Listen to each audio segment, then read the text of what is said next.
Welcome to the Princess and the Bee podcast, the place to be to build your empire as queen of your body, business, and life. I'm your host, Kimberly Spencer, founder of crownyourself.com, and I'm an award-winning coach, Amazon best-selling author, and multi-passionate entrepreneur. Each week, I give you the systems, strategies, and success stories to help you master your mindset, communicate with ease, and triple your productivity so you make the income and the impact you deserve. Imagine this podcast as your weekly spark of inspiration as you take it to the next level with all the B's of your life. Body, business, bank account, boys, and babies. Let's make it rain.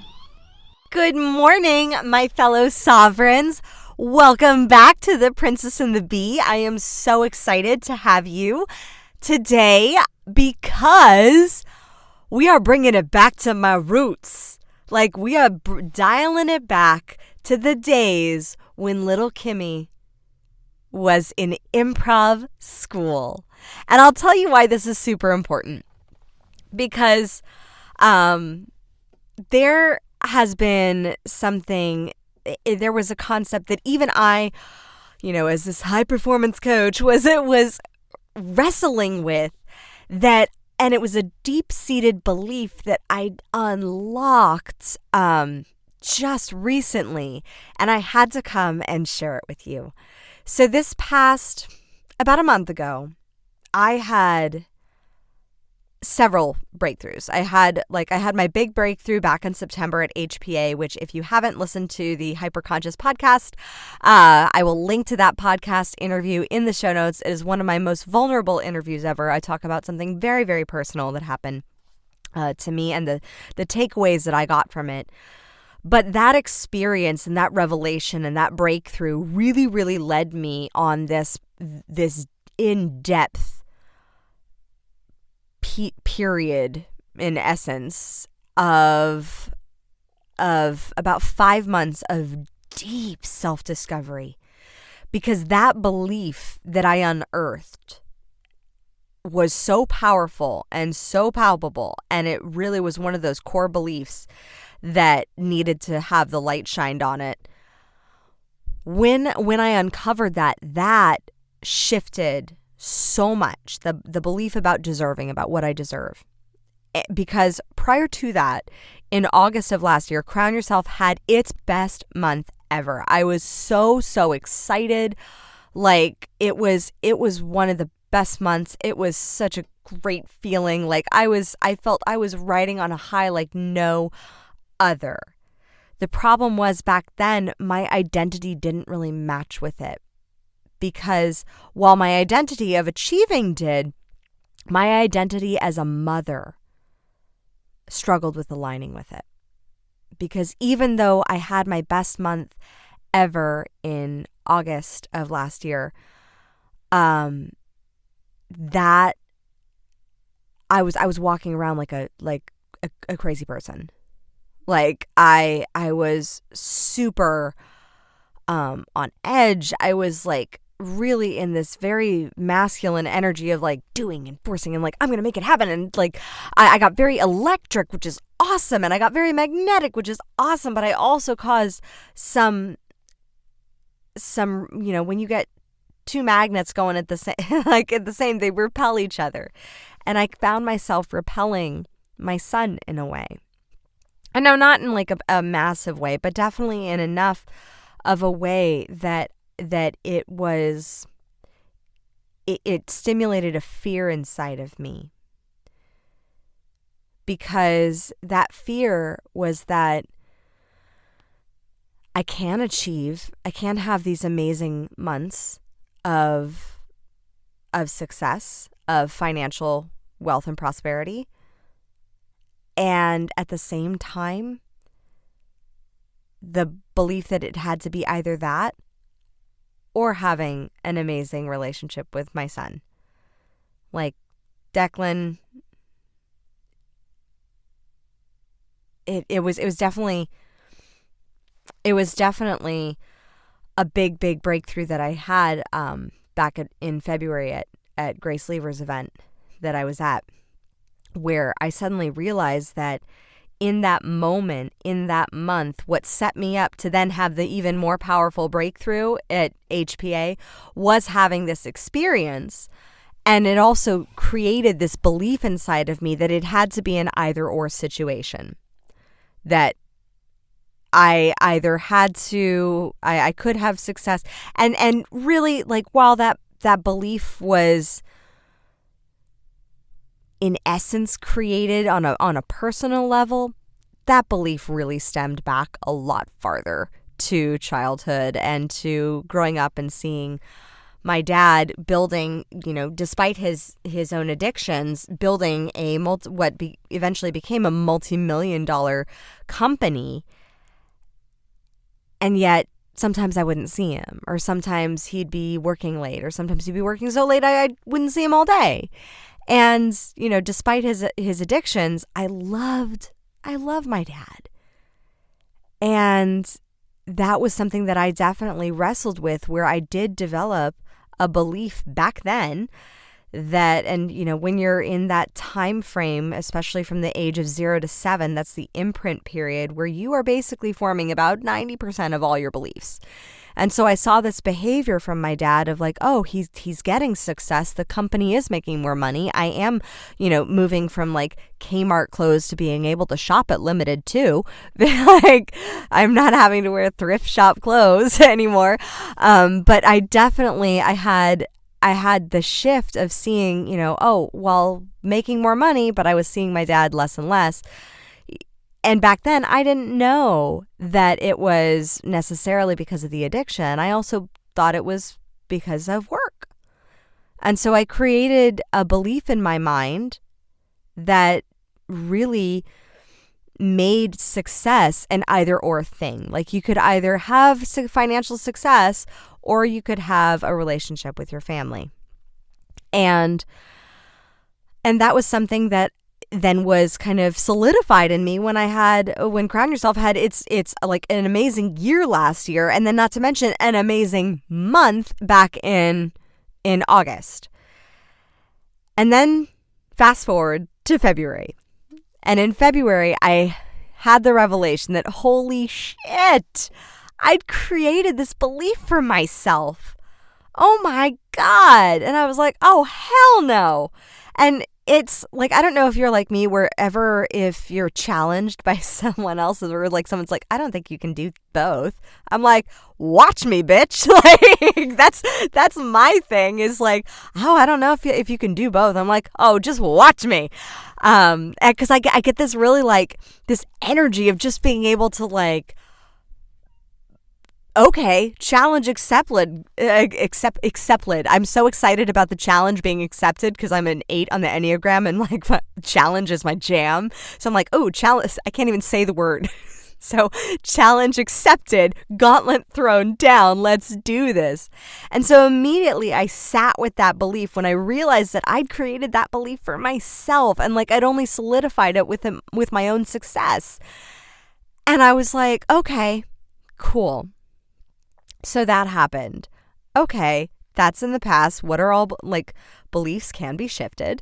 You just have to bring them to light. You have to know why they're there. It's not like you just change a belief because you have to know the purpose as to why that belief was created. And I was like, okay, I know exactly why that was created.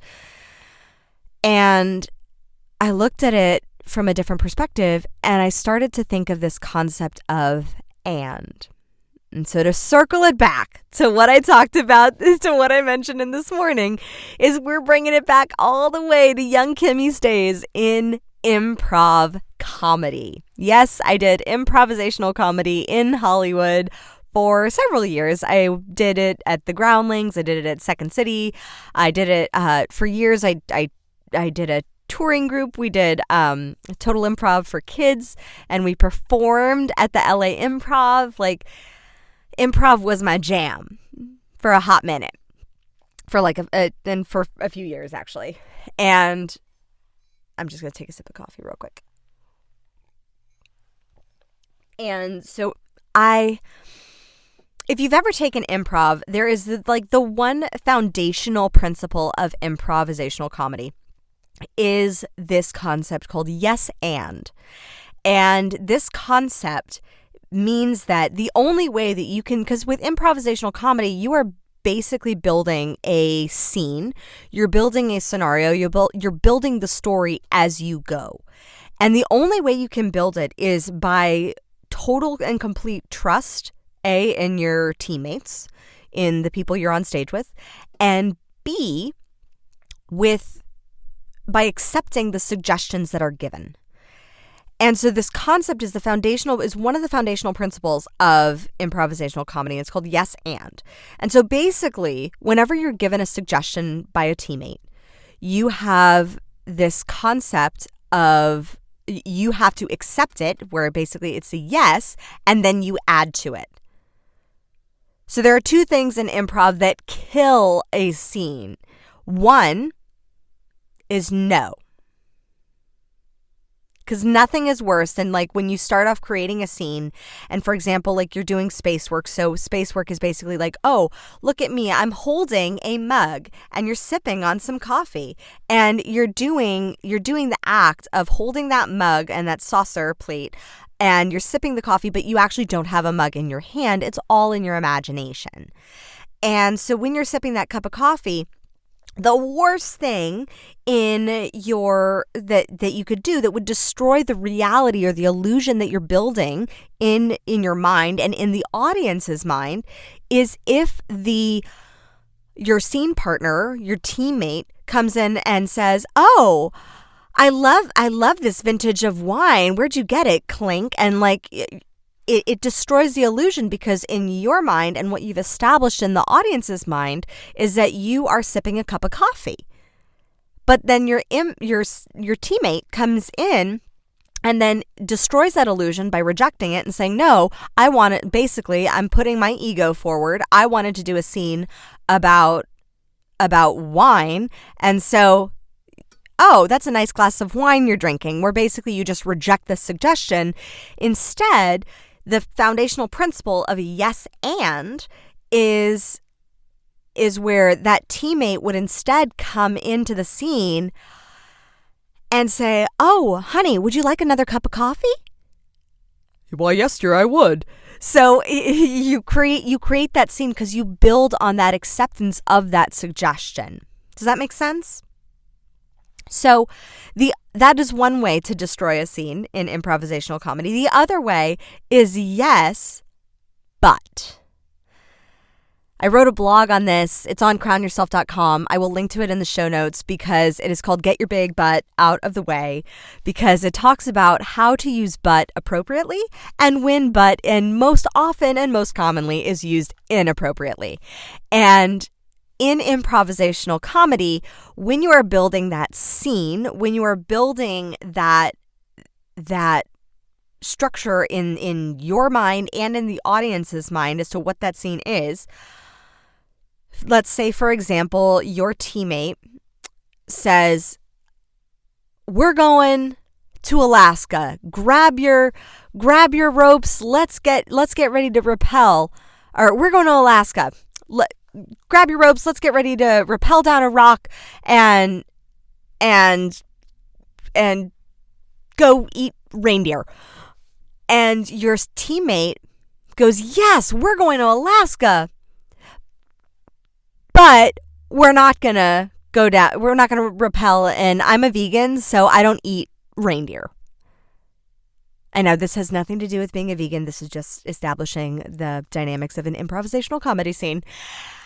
And so what that does, though, what that teammate just did is they just completely destroyed the structure of that scene. So now it's up to the other teammate to then structure the scene. Now, both times when you use yes, but, and when you say no in improvisational comedy, you are inputting your own ego on the circumstances and saying, "Yes, but I'm going to try to control the scene in this way." It destroys all the imagination. It destroys all of that building. So how does this apply to our belief system? Right? Yes, so often We think of things in like an either or scenario, or when we're given a suggestion like, yes, you can have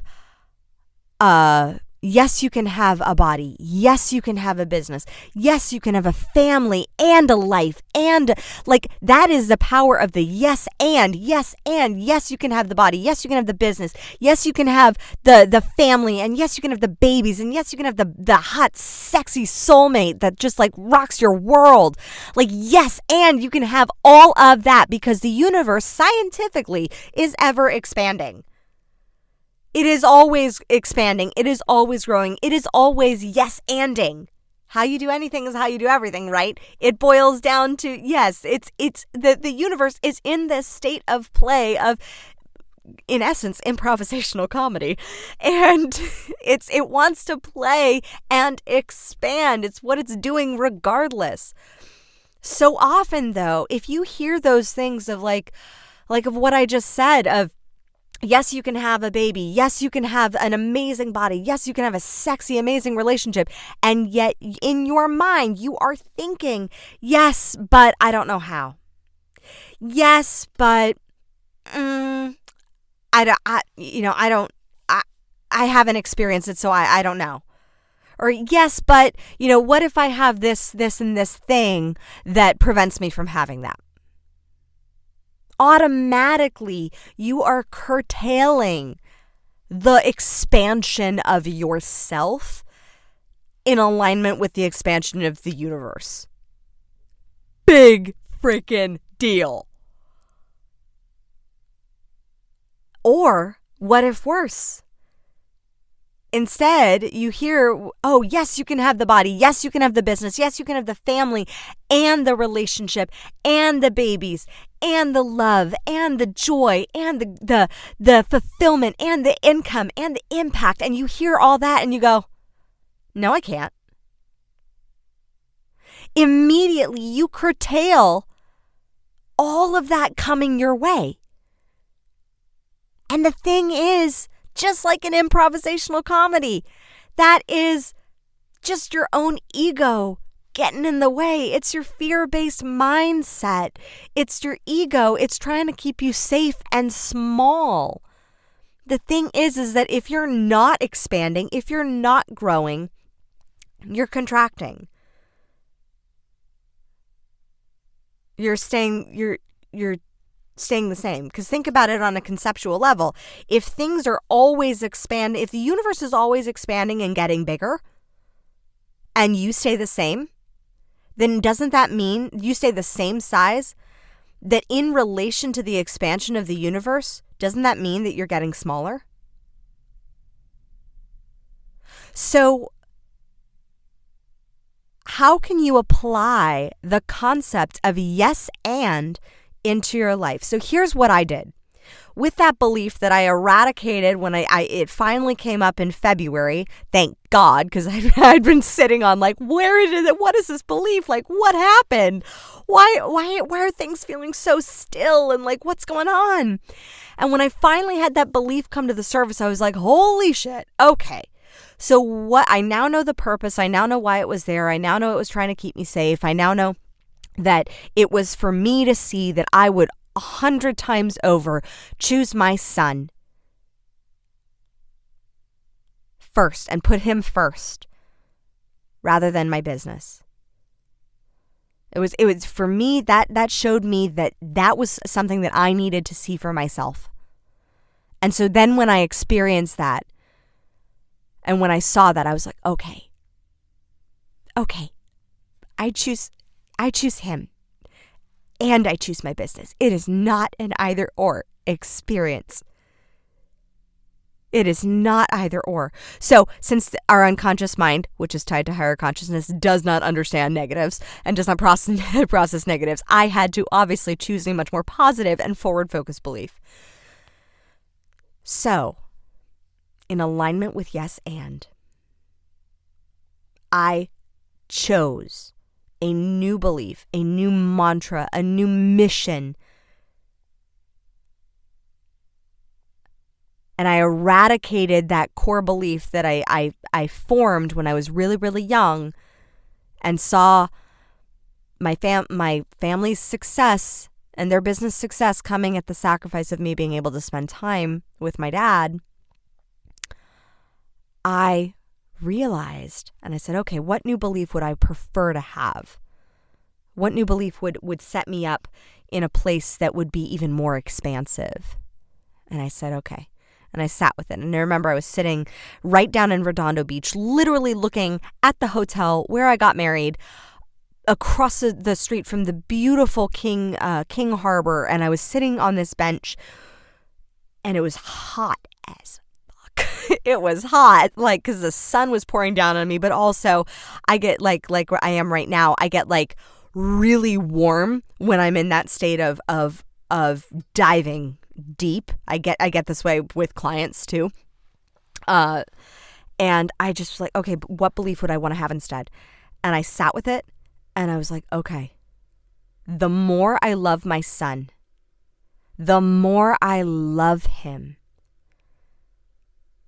the more successful I am, the more money I make, the more joy I have.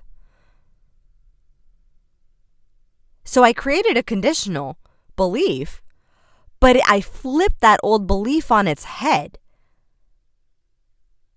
Because I love my son unconditionally. Declan is just the biggest joy.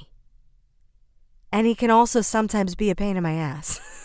And so sometimes when I'm feeling that resistance, I shift back into that belief. The more I love my son, like, because the times when he feels like a pain is only the times when I'm imparting my own ego into the scenario of, like, I felt like I had an expectation of things that I wanted to accomplish, and he is, quote unquote, preventing me from accomplishing them. And so that's the only time that it really feels like that. Otherwise, I embrace his curiosity. I love his joy and his zest for life. Like, I love his compassion. The only time he feels like that pain, the only time I have that resistance is when I have other expectations of, like, things that I say, okay, I want to do this, and I don't either voice those enough, or I don't ask for the support with him so that I can accomplish those and then focus my full 100% attention on him. And that was where I was back in August, where I wasn't voicing my needs as much as I needed to. I wasn't stepping up and asking for that support as much as I needed to. And while Crying Yourself had its most successful month yet, so much more where that came from.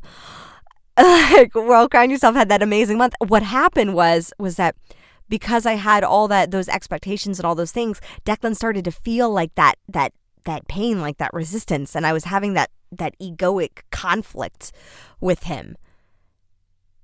And so instead, I shifted that belief. I flipped it on its head, and I said, okay, the more I love my son, because obviously the 5 months I was processing and going through my breakthrough that I needed to go through, the 5 months that I was going through that, I loved him, and I needed to see that I loved him so freaking much that I would choose him first.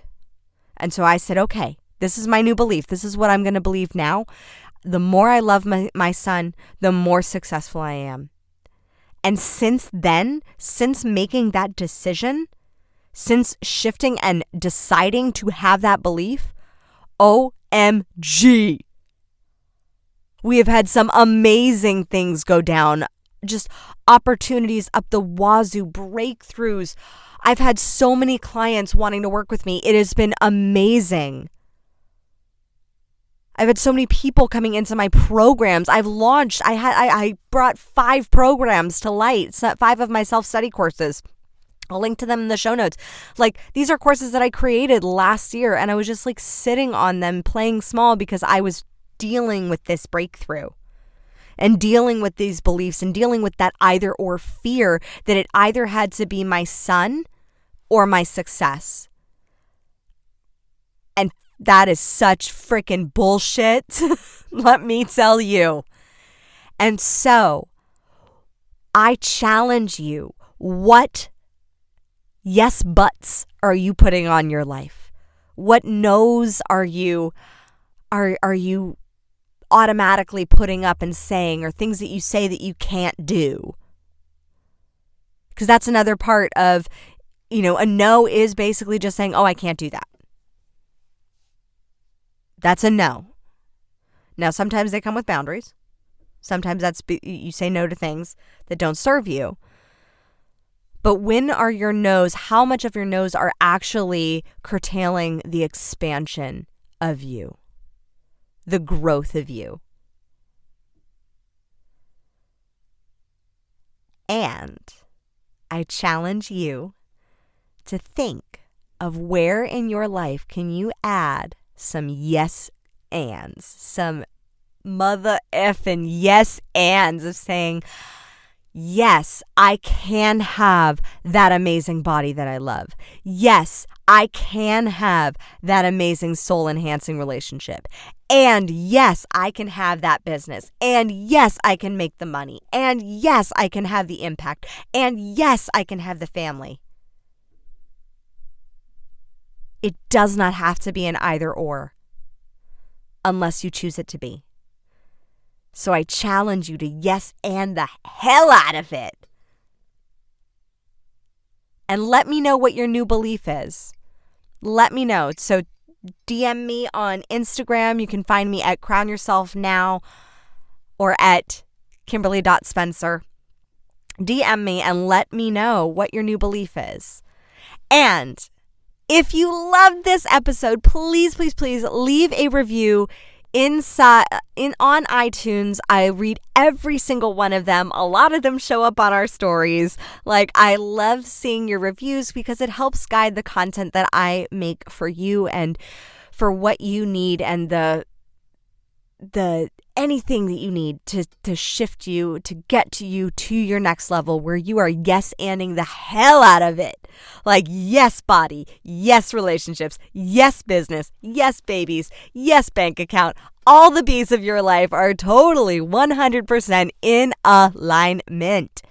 So, screenshot this episode, tag me on Instagram at Crown Yourself Now. Make sure you do that. And when you do, and if you send me an email at info@crownyourself.com, if you send me an email of the screenshot of your review, then I have a special hypnosis gift for you. Please, please, please send me that email. I love seeing them. I love reading them. And I am so, so grateful for your support of this show. Thank you so much. And as always, my fellow empire builders, own your throne, mind your business, and make it rain. Thank you so much for tuning in today. If what you heard resonated with you, be sure to subscribe and share your breakthroughs and ahas with me by leaving a review on iTunes so I can keep the magic flowing your way. And if you aren't already following us on social media, come experience the extra inspiration and queenly convos on Instagram at Crown Yourself Now, or visit our website at crownyourself.com. I am so excited to connect with you in the next episode. And in the meantime, go out there and create a body, business, and life that rules.